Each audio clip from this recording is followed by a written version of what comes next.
Hello, and welcome to Medical Terminology. Today we're going to discuss Chapter 1, Learning Terminology, Word Roots, and Combining Forms. Let's begin.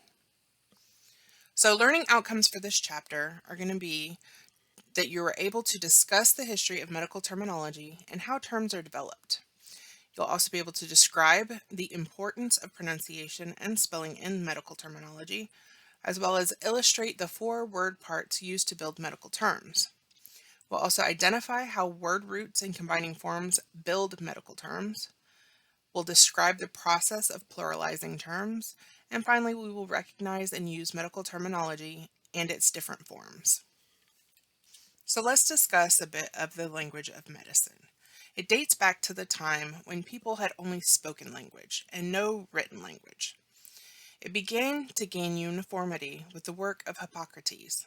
Hippocrates is known as the father of medicine. Derivation of medical terms. Many medical terms used today are based on ancient Greek and Latin.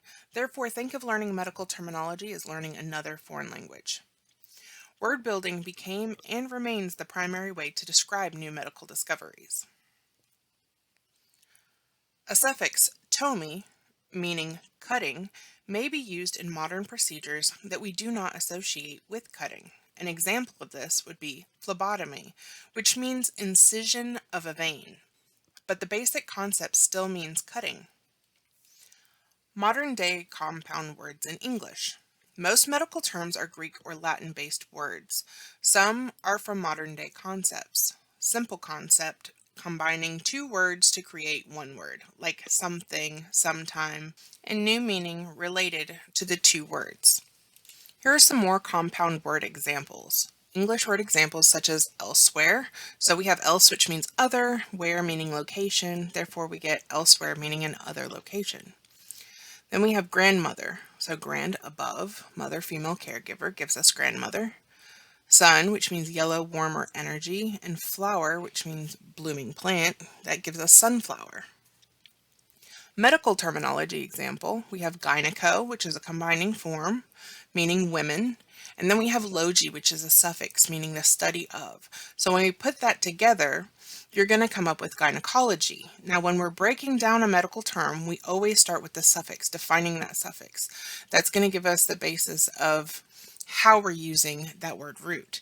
So if you notice, our definition is study of women. But if you notice, study of is what logi means. And then women is what gyneco means. So we'll usually start with the suffix to define that first, then go back to the beginning, and then we'll go from left to right. Spelling and pronunciation of medical terms. Misspelling and mispronunciation can be life-threatening in a medical setting. Wrong abbreviations can have serious consequences. Check and recheck verbal instructions. Familiarity with correct spelling requires seeing the terms used over and over. You're going to know in this course that we do a lot of repetition. Repetition is key, especially when learning another language.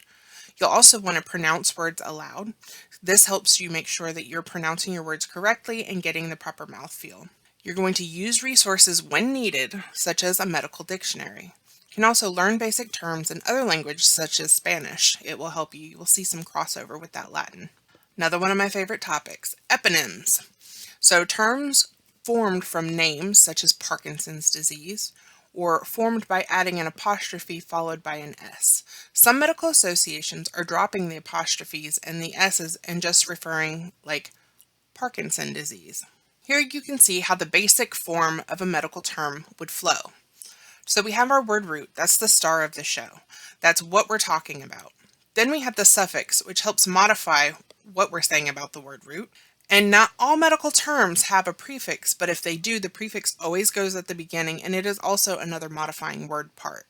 So your word root will always be the meat in the center. Unless you don't have a prefix, sometimes your word root can begin that word. You might ask, how am I going to know if it's a prefix or not? Well, that's why you're going to study your flashcards when we get to the prefix chapter, and you're going to learn all the prefixes. So once you know a prefix, you're going to be able to break that out from that word. A combining vowel is a vowel that ties the root with another word root or a suffix. In this course, word roots are always seen including the combining form, which always includes a vowel. The vowel O is used 70% of the time. Suffixes that begin with a vowel use that vowel. Prefixes never get combining vowels. They attach directly to the beginning of a term. So therefore, it kind of works the same way as forming compound words in English, like we've previously discussed. So you want to learn the word parts. Combine two or more together to convey multiple concepts into one word. Word roots and combining forms. So word root, again, is the foundation or base of a medical term. It's the basis for what is being related to. When constructing words, the word root is commonly the focus. When deconstructing words, suffix is the first place to start. For example, here we have cardiomyopathy. Cardio is our word root for heart, myo is a word root for muscle, and pathy is our suffix for disease. So therefore, when we define it, we're going to start with pathy.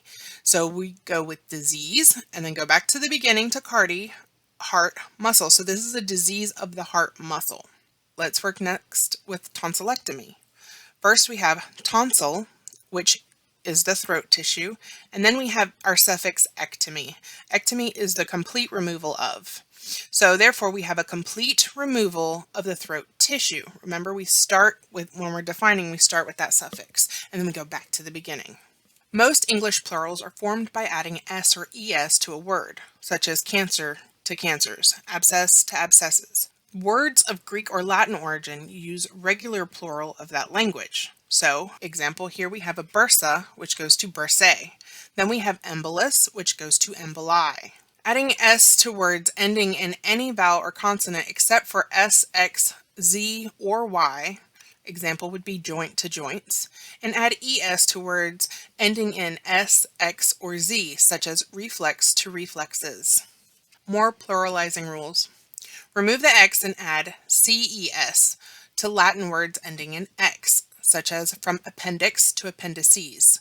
Remove the y and add ies to words ending in a y preceded by a consonant. Example of this would be vasectomy to vasectomies. When an ending y is preceded by a vowel, the usual plural suffix is s, from boy to boys. You'll add e to Latin terms ending in an a. So our example here is fossa to fossae. Let's continue to talk a little bit more about pluralizing. You see how many different ways there are? So you'll remove the us, the us, and add I to Latin words ending in us. So our example here is staphylococcus to staphylococci. Then we change the sis to ses in Greek words ending in sis, such as psychosis to psychoses. Another one that you might be familiar with this is diagnosis to diagnoses. 1.6, we're going to use medical terminology in its different forms. So medical terms can describe structure and function, major word parts associated with the system parts in detail and word building, diagnostic, procedural, or laboratory terms. We'll also can use it for pathological terms, surgical terms, and pharmacological terms. Let's get into some abbreviations. Remember, you need to learn these, put them on flashcards, write A on one side, before on the other. Go through all of them at least once a day and do an I know it pile and an I don't know it pile. So if you know it, put it in that one pile. Do all of the I don't know it pile until everything is in the know it pile. Hopefully that makes sense. If not, please reach out to me and I will be more than happy to help you with that. So as we can see here, we have A, which means before. AC means before meals. AMI is acute myocardial infarction. BID is twice a day. BP, many of us probably heard of blood pressure. CO is complaining of. CA, the little a, is cancer or carcinoma. Then we have CC, which you'll see on a lot of your super bills. That's your chief complaint. Then we have COPD, chronic obstructive pulmonary disease, such as emphysema or chronic bronchitis. We have CXR, which means chest x-ray. DOB is date of birth. DX, diagnosis. Now you'll see a bunch of these with the little x on them, such as history, which we're going to get to in fracture. These are very easy ones. BX also is one that we did not cover. BX, B as in biopsy. So that's what BX is. ECG or EKG is electrocardiogram. They're starting to get rid of the EKG because cardio starts with a C. Again, FX, fracture. GI is gastrointestinal. HO, history of. HEENT, head, ears, eyes, nose, and throat. HTN, hypertension. HX, history. IM is intramuscular. We'll get to that when we are talking about injections. LAC is laceration. Then we have LOC, which is level of consciousness. MCG, microgram. NKDA, no known drug allergies. NPO, nothing by mouth. PO, by mouth. PRN, as needed. QID, which is 4 times a day. SOB, shortness of breath. TID, 3 times a day. TX, there's our little X, that's treatment. WO, as in normal standard English, we use that one a lot for without. WNL, within normal limits. So let's review our chapter. Medical terminology is derived from several ancient languages. It is comprised of forming words that convey a message by utilizing any of the 4 word parts, whether it's a prefix, word root, combining form, or suffix. The nature of medicine is so important that common errors in spelling and pronunciation can cause life-threatening consequences. It is vital that the student is able to correctly pronounce and spell terms and word parts. And then we have 1.3. The common word parts that are used in medical terminology, again, are prefixes, word roots, combining forms, and suffixes. 1.4. Word roots are the basic foundations of medical term. The combining form is the word root plus a combining vowel to link word parts, such as suffixes. 1.5. Most English plurals are formed by adding s or es to a word.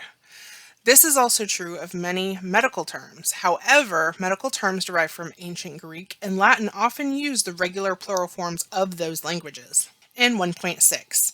Students should recognize and use medical terminology and its different forms and be aware of the body systems, which, lucky for you, that's what we're going to be learning this semester.